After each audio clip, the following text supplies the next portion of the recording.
গতকাল আমাদের এক বোন আসিয়া ৮ বছর বয়স, সে ইন্তেকাল করেছে।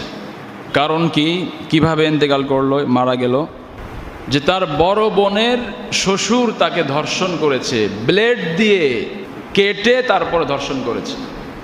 তো ভাবতে পারেন যে মানুষের মনুষ্যত্ব কতটা নষ্ট হয়েছে।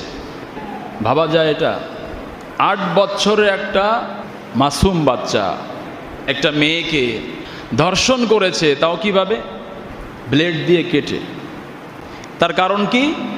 কারণ হচ্ছে আইনের প্রয়োগ নাই, আইনের শাসন নাই, ঠিক কিনা? আইন আছে কিন্তু আইনের প্রয়োগ নাই। ২০২০ সালের আগে বাংলাদেশ আইনে ধর্ষকের শাস্তি ছিল সর্বোচ্চ যাবজ্জীবন কারাদণ্ড।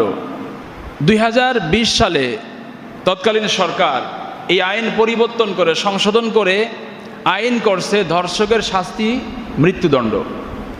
২০১৯ সালে পুলিশের রিপোর্ট ৫,৪০০ নারী এবং শিশু ধর্ষিত হয়েছে।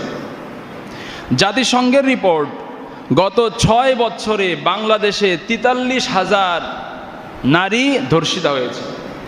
মৃত্যুদণ্ড হয়েছে কয়জনের? একজনের কি হয়েছে?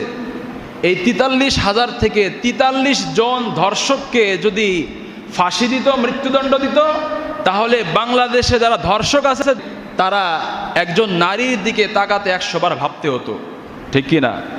সুতরাং আমরা ওই ব্রিটিশের বস্তা পচা আইন চাই না, আমরা চাই আল্লাহর আইনের বিধান, ঠিক কি না? যেখানে ধর্ষকের শাস্তি প্রকাশ্যে মৃত্যুদণ্ড দিতে হবে, এটাই আল্লাহর কোরআনের বিধান।